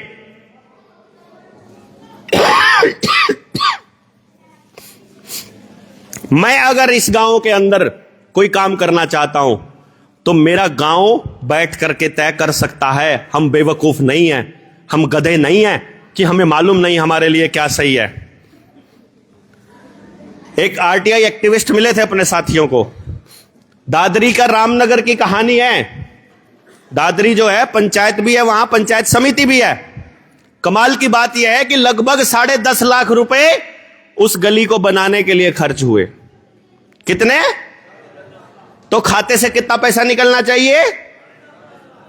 तो भैया बिल बने, उन बिलों की फोटोकॉपी निकली, वो 10.5 लाख रुपया पंचायत के खाते से भी निकाल लिए और पंचायत समिति के खाते से भी निकाल लिए। दो बार 10.5 और सेंटर से भी निकल जाएंगे और डीसी भी निकाल लेगा कि नहीं निकाल लेगा आपको मालूम पड़ता है क्या? ऑनलाइन पोर्टल का एक्सेस आपके पास है। वो किसान को ऑनलाइन सीधा खाते में भेजने की बात करते हैं। अपने चाचा को, अपने फूफा को, अपने बुआ को उन्होंने किसान नहीं बना रखा होगा, इस बात की गारंटी है? इसका सबूत बताता हूं। छत्तीसगढ़ का डिप्टी सीएम के बाप के खाते में किसान की सम्मान निधि गई है और उसके नाम पर जमीन भी नहीं होगी, क्या पता। और वो गरीबों को देने की बात कर रहे हैं ना, हर किसान को नहीं दे रहे। वो कहते हैं हर डॉक्यूमेंट जो किसान बना रहा है, जो भी कागज ऑनलाइन दे रहा है, आधार कार्ड दे रहा है, किसान आईडी, फार्मर आईडी बना रहा है, अपने बच्चे का पोर्टल पे कुछ भी दे रहा है, समझो अपने बच्चे की गर्दन उनके हाथ में दे रहा है। इसलिए डीएपी के लिए अपनी खाद खरीदने के लिए, बीज खरीदने के लिए, अपनी फसल बेचने के लिए, यदि इस लालच में वो सरकार के आगे, इन अधिकारियों के आगे सरेंडर कर रहा है, कंपनियों के आगे, तो ये समझ लेना आने वाले टाइम में नई व्यवस्था आ रही है जो वर्ल्ड वॉर के बाद आपको, आपकी गर्दन को फिर से पकड़ने वाली है। और वो आपके बच्चों को बताया करेगी आने वाले टाइम में कि तुम्हारे बाप दादा इतने निकम्मे हुआ करते थे कि 2026 में हम उनको 5 किलो अनाज दिया करते थे। इस गांव की बात करूं ना मैं जब इस गांव की बात कर रहा हूं जोजू कला की, तो मैं अपने गांव फफडाना की भी बात साथ में कर रहा हूं। 70% लोग गरीब नहीं है गांव में। गांव में गरीब होगा कोई 5 से 10% लोग, इतना ही होगा जी। लेकिन 70% लोग 5 किलो अनाज ले रहे हैं। तो आपके पोता पोतियों को 60 साल बाद बताया जाएगा कि 2026 में तुम्हारा दादा इतना निकम्मा था कि उसके पास अनाज भी नहीं था खाना खाने के लिए। 5 किलो अनाज हम दिया करते थे प्रति व्यक्ति। वो इतना निकम्मा था कि अपनी बेटी के पैदा होने पर पैसे लिया करता था। वो इतना निकम्मा था, बेटी की शादी में पैसे लिया करता था। घर में कोई महिला विधवा हो जाए तो उसको पालने की भी उसकी औकात नहीं थी, वो विधवा पेंशन हमसे लिया करता था। घर में कोई बुजुर्ग हो जाए तो बुजुर्गों को रोटी खिलाने का भी उसके पास पैसा नहीं होता था, हमसे बुढ़ापा पेंशन लिया करता था। वो आदमी इतना निकम्मा था जो अपने बच्चे को फ्री में पढ़ाया करता था, यहां तक कि अपने बच्चे को दोपहर का भोजन भी नहीं खिला सकता था क्योंकि मिड डे मील हम खिलाया करते थे। बताएगा नहीं क्या? वो इतिहास लिखा जा रहा है, खाते में लिखा जा रहा है। ये खाता चल रहा है आपका सबका, और गांव का पूरे भारत को बदनाम किया जा रहा है पूरी दुनिया के अंदर कि इस देश के लोग भिखारी हैं, हाथ फैला करके बैठे रहते हैं, कभी किसी नाम पर कभी किसी नाम पर। उनको सिलेंडर भी फ्री में चाहिए, उनको चूल्हा भी फ्री में चाहिए, उनको अपने माँ बाप और अपने बच्चों को पालने के लिए भी पैसा हमसे चाहिए और रोटी खाने के लिए भी अनाज चाहिए। ऐसा बदनाम किया जा रहा है आप लोगों को, और आप लोग इस बदनामी को सहन कर रहे हैं। लात नहीं मारते हैं उसके बैग को, उसके कागज को, उसके झोले को, उसके अनाज को, उसके रुपए को, और ये नहीं कह सकते हैं कि मेरा गांव सक्षम है, हम लोग अपनी पैदा कर लेंगे, अपनी खा लेंगे, अपने भाईचारे से रह लेंगे। हम इतनी भी कहने की हिम्मत नहीं कर पा रहे। कितने सोए हुए हैं हम। ये बहुत विचारणीय विषय है, सोचने का विषय है। यदि इसके ऊपर सोच देखा जाए, हमारी गैरत को मारा जा रहा है, हमारे सम्मान को खाया जा रहा है, हमको भिखारी बनाया जा रहा है। अन्नदाता हुआ करता था किसान, उसको अन्न भिखारी बनाया जा रहा है। अनाज दे करके 500 रुपया दे करके, 6000 रुपया दे करके उसको भिखारी बना करके उसकी लाइन में खड़ा किया जा रहा है, क्योंकि उसकी गैरत मरे हुआ आदमी कभी लड़ नहीं पाएगा, सीना ठोक कर कभी अपने अधिकारों की बात नहीं कर पाएगा। इसलिए उस गैरत को जिंदा करने का समय है। बैंकिंग की इतनी फ्रॉड हो रही है, प्रॉपर्टियों पे लोन पे लोन, लोन पे लोन। लाल डोरा तोड़कर आपके घरों की रजिस्ट्री करी। आपकी ये जो धर्मशाला बनी हुई है, ये अग्रवाल धर्मशाला है, बनिया धर्मशाला। मैं पूरे यकीन के साथ कह सकता हूं कि जिसने भाई ने भी ये धर्मशाला बनाई होगी, मुझे पता नहीं है, लेकिन वो इस गांव में नहीं रहता होगा। या रहता है? नहीं रहता है। वो व्यक्ति इस गांव में नहीं रहता है। उसने बाप दादाओं की याद में, अपने माता पिता की याद में ये जगह पर, ये गांव को समर्पित की। लेकिन उसका कहीं ना कहीं मकान भी होगा, उसने अपना मकान क्लेम भी नहीं किया होगा। और गांव वालों को यह भी नहीं पता है कि जब गांव वालों ने भी उसका मकान क्लेम नहीं किया तो लाल डोरा तोड़ते वक्त उसकी जमीन को भी सरकार ने अपने नाम पे कर लिया है। ये गांव की जमीन वापस छुड़वानी पड़ेगी, बताइए ना। ये लाल डोरा वापस स्थापित करना पड़ेगा कि यहां किसी भी कंपनी और किसी भी सरकार की एंट्री बैन, यहां कोई कागज नहीं बनेगा। जिस चीज का कागज बन गया समझो बेच दी। बच्चे का डेट ऑफ बर्थ सर्टिफिकेट बना दिया, समझो बेच दिया। आपने कोई भी कागज बना दिया, समझो बेच दिया। और नहीं बिका तो बिकेगा आने वाले टाइम में, उसकी वो लगेगी, बोली लगेगी। इसलिए लाल डोरा दोबारा से स्थापित करना पड़ेगा। आप बताइए जरा, बैंक तय करते हैं ना आपकी प्रॉपर्टी की कीमत, आपको अपनी मेहनत की कीमत तय करने की आजादी नहीं है। बैंक तय कर रहे हैं कि आप क्या खाओगे क्या नहीं खाओगे, क्योंकि बैंकों से जरिए ही कंपनियां चलती है और कंपनियों के जरिए ही आगे की व्यवस्था चल रही है। और वही सरकार में बैठे लोग ऐसी पॉलिसी बना रहे हैं। लेकिन ना, हमको इन बातों पर सोचने का समय नहीं है। जब मर्जी हमारी गाड़ियां जब्त की जा रही है, मनमर्जी के इंटरेस्ट के रेट लगाए जा रहे हैं, लोन देते समय जबरदस्ती बीमा कर डालते हैं, हमारी मर्जी की कीमत भी नहीं है। 2 करोड़ के मकान की कीमत वो कहते हैं नहीं भैया 60 लाख लगेगी और उस पर भी तुमको 40 लाख ही लोन मिलेगा और रेट इंटरेस्ट बढ़ जाएगा। रेट ऑफ इंटरेस्ट बढ़ के आप चुकता नहीं कर पाओगे तो आपकी 2 करोड़ की प्रॉपर्टी को नीलाम हम अपने आप करेंगे, तुम आगे आकर के खड़े हो जाओगे तो हम ऑनलाइन नीलाम कर देंगे। ऑनलाइन नीलामी की प्रक्रिया पूरी तरह से बैन होनी चाहिए कि नहीं होनी चाहिए? ये इसलिए भी बैन होनी चाहिए क्योंकि ऑनलाइन किसी भी वेबसाइट का सर्वर भारत के पास नहीं है। क्यों नहीं समझ रहे हम लोग? हमारा जितना डेटा जा रहा है, हमारे बच्चों के कागज, जमीन के कागज जो तहसीलदार के पास जमा हो रहे हैं, जो है एडीसी के पास जमा हो रहे हैं, वो सारे के सारे दस्तावेज इंग्लैंड और अमेरिका के अंडर में यहूदियों के तरज उनके कहने से बन रहा है। आपके पास कोई एक्सेस नहीं है, डीसी के पास कोई एक्सेस नहीं, तहसीलदार के पास कोई एक्सेस नहीं है, कोई सरपंच कोई तय नहीं करेगा। गांव का आदमी अगर आपने सारे कागज ऑनलाइन कर दिए तो जो वो तय करेंगे वही फाइनल होगा। आज के टाइम पर आपका अगर नाम की स्पेलिंग गलत हो जाए तो बोलेगा फार्मर आईडी नहीं बनेगी, क्योंकि यूनिक आईडी बन रही है। उस यूनिक आईडी के अंडर में आपको लपेटा जा रहा है। वकीलों की अपनी अलग ही टाइप की मनमानी चल रही है। वो कहते हैं ये तो केस चलेगा ही नहीं, हमारे साथ अन्याय हो रहा है, नहीं हो रहा है। वो कहते हैं जज की मर्जी है, अपनी मर्जी से चलेगा, मुंह मांगी फीस, कोई लिमिट नहीं है, जानकारी किसी को है नहीं। रुपए वाले मुद्दे पर चले जाए तो हमको बोलते हैं बलारा जी ड्राफ्ट बना के दे दोगे क्या? सिसोदिया जी ड्राफ्ट दे दोगे क्या? इसका क्या ड्राफ्ट बनेगा? डॉक्टरों की ऐसी मनमानी चल रही है, चले जाओ बीमारी में, इतने टेस्ट लिख देंगे कि भैया करवाते करवाते थक जाओगे।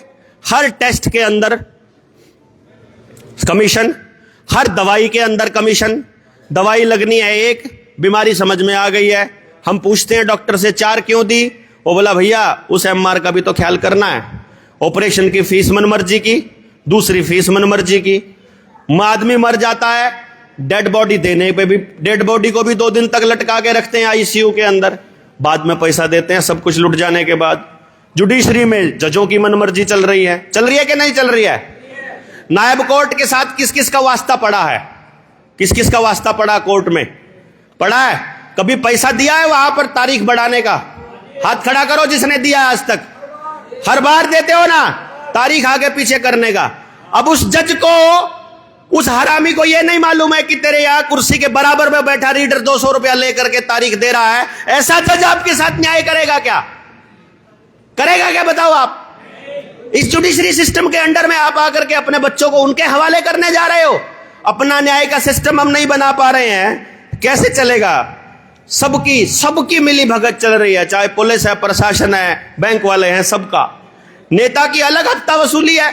एक बार एमएलए बन जाओ तो भैया मार्केट वालों से भी हफ्ता मिलेगा, दुकान वालों से भी हफ्ता मिलेगा, रेडी पटरी वालों से भी हफ्ता मिलेगा, माइनिंग चल रही है पत्थर की वहां भी हफ्ता मिलेगा, सोने की माइनिंग चल रही है वहां भी हफ्ता मिलेगा, हर टोल टैक्स के अंदर हिस्सेदारी हो जाएगी, हर कंपनी चलाने का पैसा देगी। ये नेता की अपनी दादागिरी चल रही है। पुलिस वालों के साथ अलग से सेटिंग नेता की अलग चल रही है, और वोट के टाइम पर पैसा दे करके और ईवीएम में सेटिंग करके सब गड़बड़ हो रही है। मौसम विभाग की अलग ही मनमानी चल रही है। वो कह रहा है भैया बारिश से बच के रहना, बारिश आने वाली है।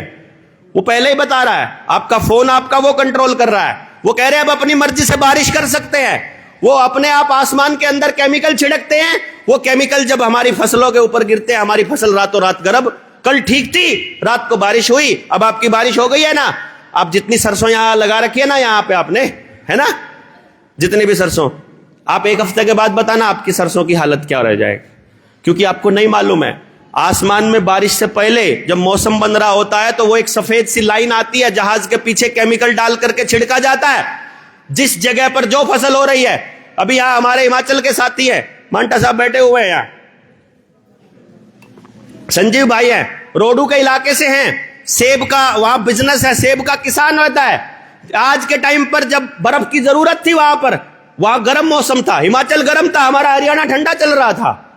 हम लोग जब आए वहां से, अभी आशीष गया पिछले हफ्ते, वहां गर्मी इतनी ज्यादा है और यहां पर ठंड हो रही है। जहां ठंड चाहिए वहां गर्मी हो रही है, जहां बारिश नहीं चाहिए वहां ज्यादा पड़ रही है। जहां चाहिए वहां नहीं हो रही है। ये मौसम विभाग अपने आप से डैम बना करके, पानी रोक करके क्लाइमेट चेंज का प्रोपेगेंडा चला रहा है।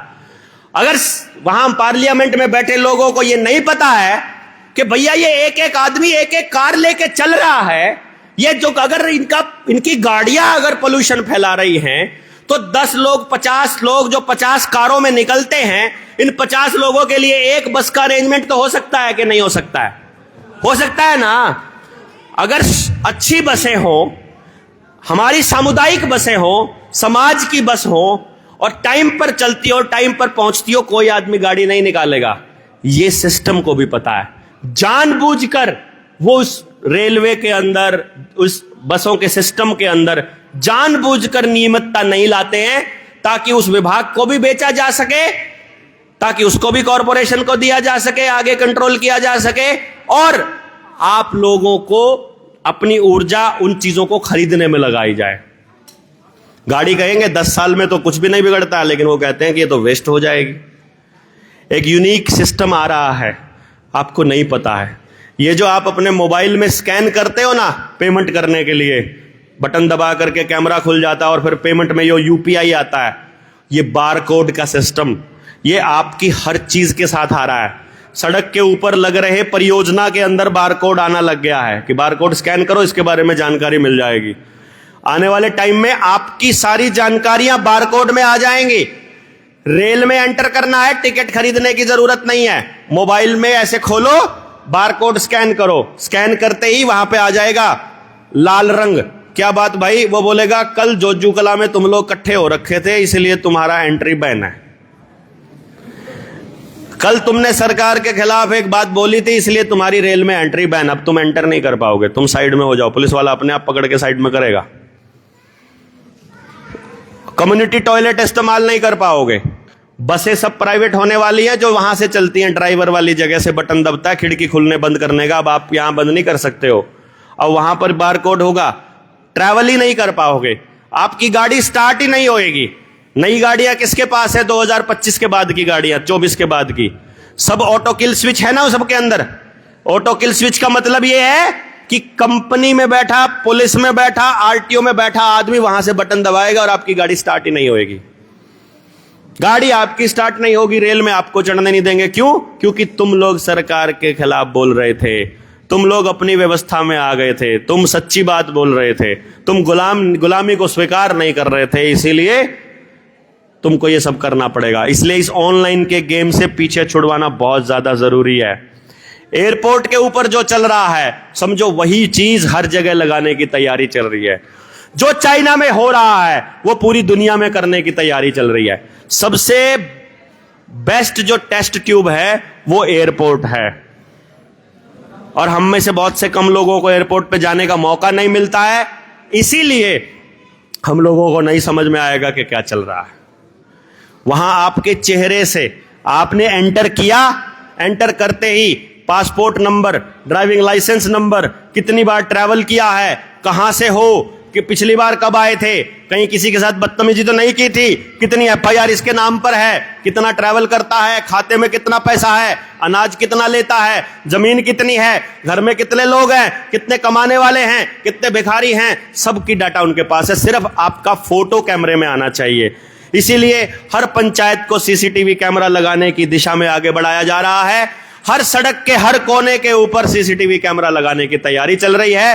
हर चीज को ऑनलाइन आपके आधार के साथ जोड़ा जा रहा है। आने वाले टाइम में आपका चेहरे का स्कैन ही आपकी सारी जानकारी दे देगा, आधार कार्ड की भी जरूरत नहीं पड़ेगी। और वो डेटा इसीलिए आपको हर 5 साल में, 10 साल में अपडेट करने की बात बोल रहे हैं।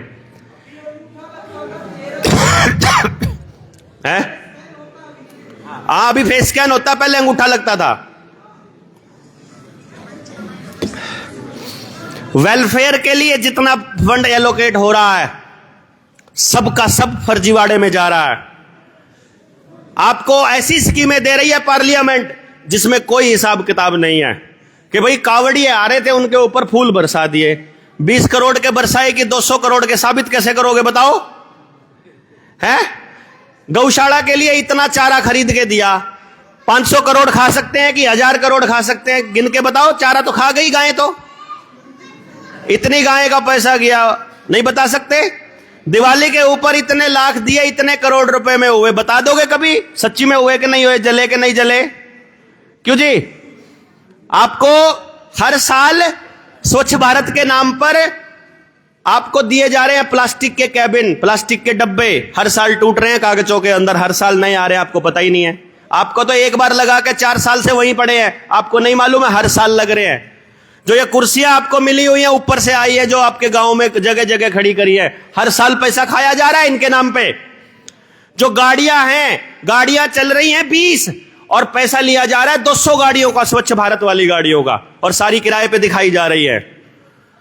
माइनिंग के अंदर जितना घपला हो रहा है, आपके बिजली के बिलों में जितना घपला हो रहा है, बिजली के स्मार्ट मीटरों में जितना घपला हो रहा है, हर बच्चे को मिड डे मील के नाम पर कितना घपला हो रहा है, जितनी भी ऑनलाइन योजनाओं में हर जगह कितना घपला हो रहा है, हमारे पास कोई जानकारी नहीं है, क्योंकि हमने सब कुछ ऑनलाइन उनको दे दिया। अब आपके पास कोई कंप्यूटर, कोई इंटरनेट नहीं है जो उसकी सही जानकारी आपको दे सके।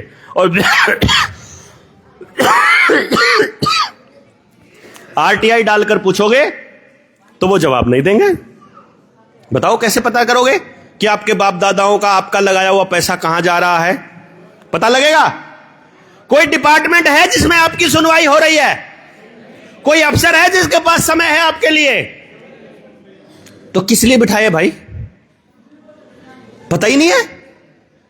डॉक्टर इलाज नहीं कर रहा है, मास्टर जी पढ़ा नहीं रहे हैं, वकील न्याय के लिए बात नहीं कर रहा है, जज भ्रष्टाचार नहीं रोक पा रहा है, सबके सब सिर्फ लूटने पर लगे हुए हैं। नेता नेतृत्व नहीं कर रहा है। हर भर्ती का सिचुएशन क्या है? ठेके पर लगा दो, ठेके पर लगा दो, ठेके पर लगा दो। अरे भाई, अगर इस देश की जनसंख्या 140 करोड़ है तो हिसाब लगा करके यह पता लगाया जा सकता है कि इस गांव की, अगर हम झज्जू की बात करें, पता लगाया जा सकता है कि कितने बच्चे बेरोजगार हैं। यह पता लगाया जा सकता है कि आने वाले टाइम में कितने बच्चे किस उम्र में कितने बड़े कब हो जाएंगे, कब किसको किस चीज की जरूरत पड़ेगी। गांव मिलकर तय कर सकता है कि नहीं कर सकता है?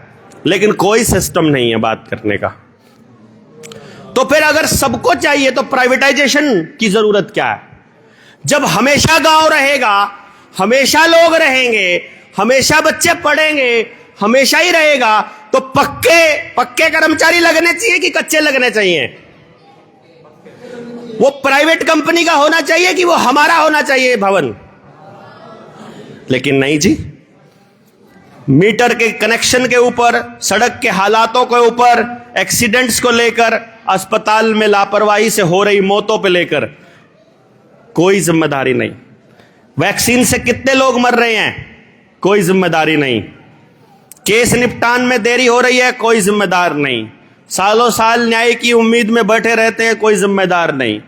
बीफ एक्सपोर्ट में हम पहले नंबर पर आ गए हैं, कोई जिम्मेदार नहीं।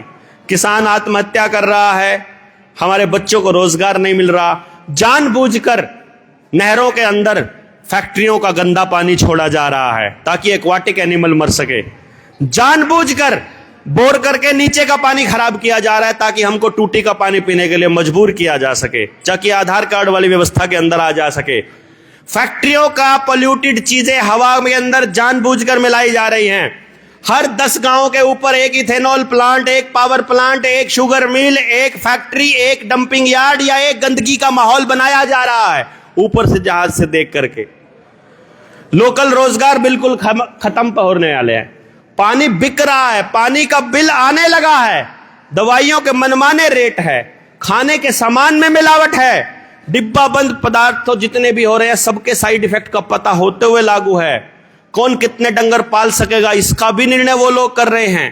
मोबाइल का स्पेक्ट्रम हमारे दिमाग को कितना खराब कर रहा है, प्रजनक क्षमता के ऊपर कितना असर पड़ रहा है, मानव मस्तिष्क पर कितना असर कर रहा है, इसकी कोई रिसर्च नहीं हो रही है।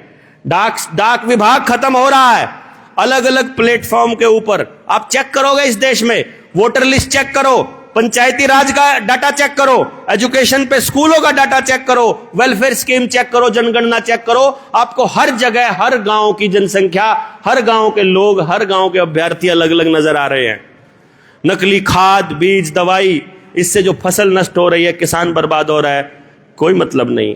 डायरेक्ट एनर्जी वेपन, गोली लाठी, जो हमको चाहिए आंदोलन कर रहे हैं, कुछ नहीं मिल रहा, जो हम नहीं मांग रहे वो जबरदस्ती हमारे ऊपर थोपा जा रहा है। हमारी जमीन हमारी मर्जी के बिना ले जा रही है भूमि अधिग्रहण के नाम पर। और मैं ये बात बोलता था, जो मैंने बात शुरू की थी मैं वो एक बार पूरी कर लूं कि भैया अगर आपने ये मान लिया है कि जमीन किसान की है तो जमीन को एक तो मुआवजे के रूप में भारतीय रुपया मांगना है किसान ने, और दूसरी चीज जो मांगनी है प्रॉफिट में हिस्सेदारी मांगनी है। आपके बच्चे आज जमीन छोड़कर चले जाएंगे, यकीन मानिए 30 साल बाद उनके बच्चों को नहीं पता चलेगा कि ये जमीन कभी हमारी हुआ करती थी। वो ऑटोमेटिक कंपनी के नाम ट्रांसफर रहेगा। यहां चरखी दादरी के आसपास मैंने एक ऐसी जमीन देखी है जो कभी किसी प्राइवेट कंपनी को अलॉट हुई थी, आज वो खाली पड़ी हुई है। जो बाप दादाओं को 99 ईयर्स के वो मतलब उन बाप दादाओं ने 99 ईयर्स के लिए लीज पे दी थी, अब उन बाप दादाओं की अगली औलादों को ही नहीं पता ये हमारी है, और तहसीलदार के साथ सेटिंग करके वो जमीन सरकार अपने नाम कर लेगी। CCTV camera, online documentation, storage, public private partnership, सरकारी खर्च पे प्राइवेट मौज हो रही है। जमीन हमारी, पैसा हमारा, एयरपोर्ट बन गया, रेलवे बन गया, डाक खाना बन गया, बस स्टैंड बन गया, बसें आ गई, उसके बाद प्राइवेटाइज कर दो। जब तक वो खर्च हो रहा है जनता का पैसा, और जब आमदनी देने लगे तो प्राइवेट। शराब के ठेके, प्लास्टिक की फैक्ट्रियां, तंबाकू की फैक्ट्री, सब सरकार कर रही है, कह रही है इससे रेवेन्यू मिलता है। अब आप बता दो, अरे अभी तो मैंने शुरू भी नहीं करा, सोचो आप। लेकिन मैं नहीं चाहता कि आप लोग इस मसले पर जाएं। मैं एक आपसे रिक्वेस्ट करता हूं, जितने लोग यहां बैठे हुए हैं, यदि आप समाज के अंग हो तो जनता सरकार मोर्चा का मानना यह है कि एक भी अंग को छोड़े बिना आप तरक्की नहीं कर सकते। सॉरी, एक भी अंग को छोड़कर आप तरक्की नहीं कर सकते। क्यों? समाज का कौन सा तबका छोड़कर तरक्की कर सकते हैं हम? नहीं कर सकते ना। अर्थात आपको एक बार समाज के हर तबके के बीच जाना पड़ेगा। लोग भरे पड़े हैं, समस्याएं बहुत ज्यादा हैं, भरोसा किसी पर नहीं हो रहा है। जितने भी लोग मंचों से भाषण देने के लिए आते हैं, भाषण देकर निकल जाते हैं, काम नहीं कर रहे हैं। एक मोर्चा बना है जो सचमुच बात कर रहा है, जो सचमुच समाधान चाह रहा है, जो सचमुच समाधान पर काम कर रहा है। एक बार तो जाकर आपको उन लोगों को खाली करवाना पड़ेगा, वो जो भरे पड़े हैं। उसके बाद वो आपकी सारी बात सुनने के लिए तैयार हो जाएंगे। तो यदि इस दिशा में अगला संकल्प हम लें कि हम समाज के हर तबके की बात को जोड़ेंगे, चाहे आंगनबाड़ी वर्कर हो, आशा वर्कर हो, चाहे नर्सरी के टीचर हो, प्राइवेट टीचर हो, सरकारी हो, रोडवेज है, रेलवे है, किसान है, हर तबके को साथ लेकर के एक ऐसे समाज का निर्माण करने की दिशा में काम कर सके जिनका सपना हमारे शहीदों ने देखा था। कर सकते हैं हम लोग ये? हाँ जी, करना चाहिए। जोजू कला के इस पावन भूमि से मैं एक आह्वान कर रहा हूं हमारे 13 के प्रधान दादा सूरजमल की उपस्थिति में कि यदि आप इस सूरजभान जी की सुरेंद्र जी, प्रधान सुरेंद्र जी भी हैं सांगवान खाप के, आप एक बार इस गांव से शुरू कर लेते हैं। इस बात की गारंटी मंच से दे रहे हैं हम। यदि गांव आकर के पहले बात करने को तैयार हो और खड़ा होता है, कोई भी गांव, वो कहता है कानून के हिसाब से चलकर इन अंग्रेजों की बनाई व्यवस्था को अपने हाथों से ढहाने का, बल्कि इन्हीं के हाथों से डहलवाएंगे, गांव के एक भी व्यक्ति का कर्जा नहीं रहने देंगे, इसकी गारंटी जनता सरकार मोर्चा लेता है।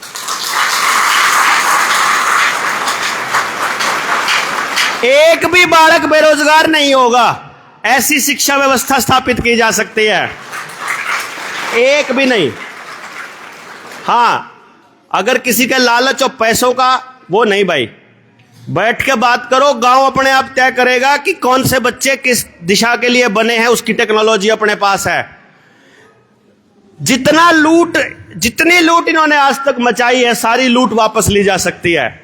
जितनी जमीनें लेके चले गए हैं, ये सारी जमीनें वापस आ सकती है। किसान वापस समृद्ध बन सकता है।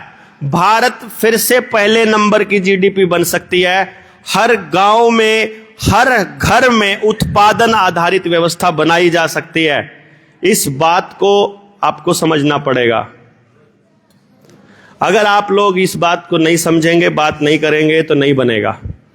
हां, आज यदि गांव इकट्ठा होकर के कोई प्रयास शुरू करता है तो मोर्चे के साथी जगह जगह से, हर जगह से आए हैं। कोई ऐसा स्टेट नहीं है, हिमाचल से, मध्य प्रदेश से, उड़ीसा से, बंगाल से, यूपी से, पंजाब से, बस कोई स्टेट है ही नहीं, महाराष्ट्र से, जहां से लोग हमारे बीच नहीं बैठे हैं, जिनको मैं देख रहा हूं।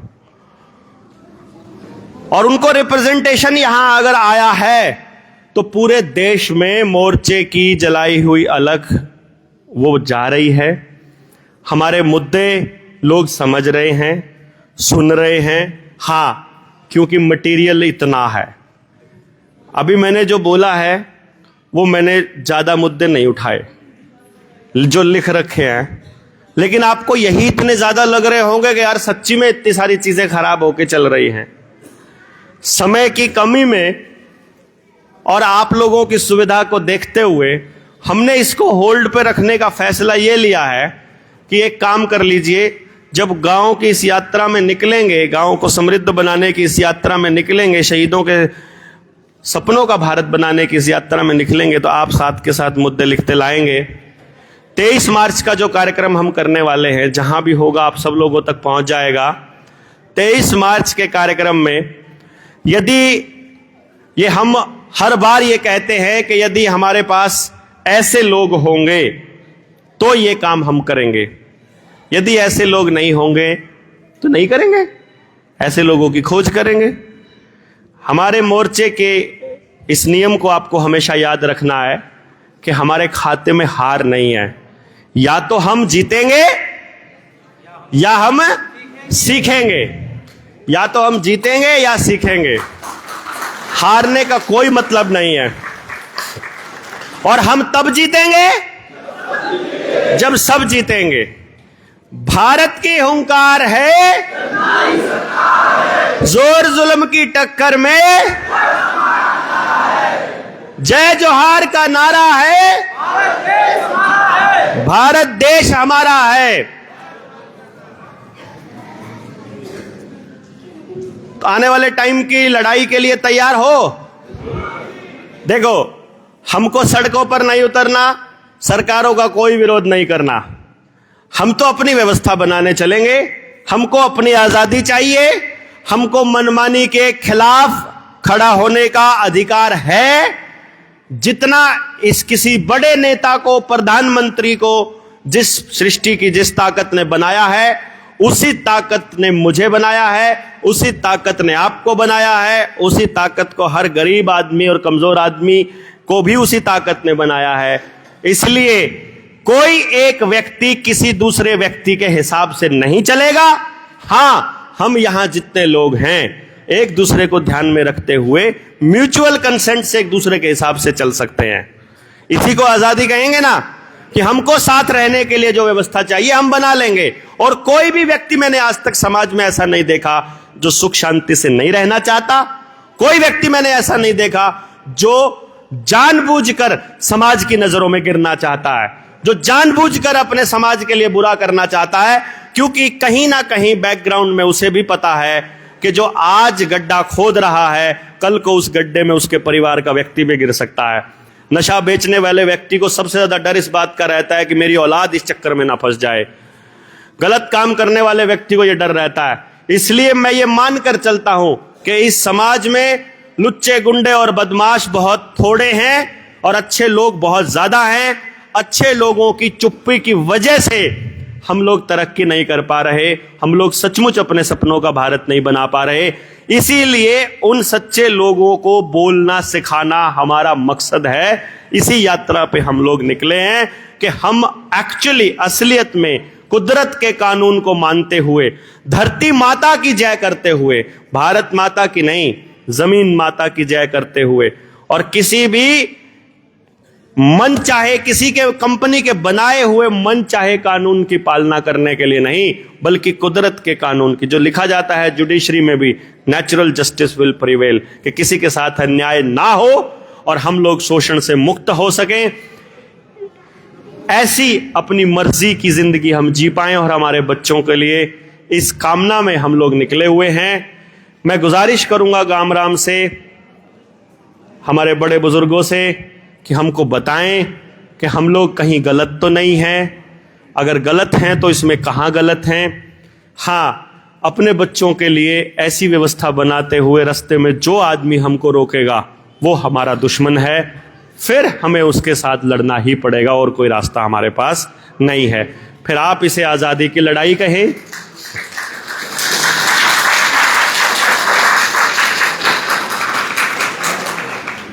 आप इसे ज्ञान युद्ध कहें, समझ हो जाएगी, समाधान हो जाएगा।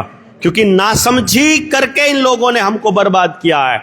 हम तक गलत जानकारियां दी जा रही है, टीवी की, रेडियो की, अखबारों की, मीडिया की, मोबाइल की, इन सब की सारी चीजों का इलाज अपने पास है, बशर्ते कि एक बार हर गांव में कम से कम 10 लोग इन मुद्दों पर समझ रखने वाले हमारे साथ हो, ताकि हम पूरे गांव को ये समझा सके, बता सके कि अपनी व्यवस्था को कैसे क्रम वाइज बनाना है। ये व्यवस्था ऐसे नहीं बनेगी कि एक गांव को एग्जाम्पल बना के आगे बढ़ लो ना, सब जगह बर्बादी चलती रहेगी। एक झटके से ऐलान करना पड़ेगा कि जब तक हमारी बातों का कानून सम्मत, विधि पूर्वक, संतोषजनक जवाब नहीं मिल जाता, तब तक तुम्हारे राज को हम नकारते हैं और हम स्वराज की घोषणा करते हैं। ये हमको करना पड़ेगा। और जब तक वो लोग अपने होने को जस्टिफाई नहीं कर पाएंगे, जब तक वो हमको यकीन नहीं दिला पाएंगे कि वो हमको रिप्रेजेंट करते हैं, हमारी बात बोलते हैं और हमारे लिए काम कर रहे हैं, तब तक हमको टैक्स देना बंद करना पड़ेगा, बैंकों से अपना सारा पैसा निकालना पड़ेगा, हमको इनको सहयोग देना बंद करना पड़ेगा। और ये सहयोग देने की ना देने की अपील हम तब करेंगे जब 23 मार्च को इकट्ठा होंगे। इस 23 मार्च के इस स्वराज की घोषणा के उम्मीद में मैं आप सब लोगों से आह्वान करता हूं कि 2 महीने जहां हो, बस एक बार इस जागरण को थोड़ी हवा दे दो। सब कुछ लुट रहा है, मेरे गांव सब उजड़ रहे हैं, बच्चे गांव छोड़कर भाग रहे हैं, परिवार टूट रहे हैं, बहुत ज्यादा व्यवस्था खराब होने की दिशा में बढ़ी हुई है। जंगलों में आनन फानन में आग लगाई जा रही है, कटरों से लेकर के लाखों पेड़ काटे जा रहे हैं, आसपास हाइब्रिड पौधे दिए जा रहे हैं, पशु पक्षी गायब होते जा रहे हैं। ये जगह तो बहुत फिर भी हमारे भारत को रिप्रेजेंट करने वाली जगहों में शामिल है, वरना उधर करनाल के एरिया में जाओ तो सिर्फ कंक्रीट के जंगल बचे हैं और घरों में बूढ़ा बूढ़िया अकेले पड़े हैं। बच्चे या तो शहरों में शिफ्ट हो चुके हैं या अमेरिका, कनाडा, बाहर ऑस्ट्रेलिया जा चुके हैं। ऐसा भारत की परिकल्पना नहीं की थी जहां हर व्यक्ति शरणार्थी हो जाए। हमने संकल्पना की थी कि मैं अपनी जड़ों से जुड़कर रहूं, मेरी संतानें भी जड़ों से जुड़कर रहें। यदि मेरा गांव मेरे बच्चे को खिला नहीं सकता तो कोई और धरती नहीं खिला सकती, इसलिए मुझे मेरा गांव मजबूरी में ना छोड़ना पड़े। मैं मर्जी से घूमने के लिए, कुछ ग्रहण करने के लिए जाऊं तो 100 बार जाऊं। इस तरह का भारत हम बनाएं ताकि हम फिर से पूरी दुनिया में पहले नंबर पर हों। तो आप सब लोगों से सहयोग की उम्मीद में अगला कार्यक्रम घोषित हो जाएगा। जो साथी आए हैं विद फैमिली वो बाद में भी यहाँ बैठेंगे और हम थोड़ा चर्चा करेंगे। जो लोग लंबे समय के लिए आए हैं, 2-3 दिन के लिए आए हैं, वो भी यहाँ बैठेंगे। जो अगले कार्यक्रम की घोषणा होगी कि हम लोग हिसार में शुरू करेंगे या यमुनानगर में, वो भी आपको बता देंगे। लेकिन हमें किसी ना किसी गांव में कभी भी जा करके बात करने का हुनर आ ही गया है। अब हमें बात करने से कोई रोक नहीं सकता है। नेक्स्ट स्टेप पर हम अगली ट्रेनिंग में बढ़ेंगे और उसके बाद फिर से इकट्ठा होंगे। इस उम्मीद में आप सब लोगों ने जो भी इस कार्यक्रम को आयोजन करने के लिए प्रयास किए हैं और आप यहाँ उपस्थित हुए हैं, आप सबका तहे दिल से धन्यवाद। जय हिंद, जय भारत, जय जोहार। भारत के हुंकार है।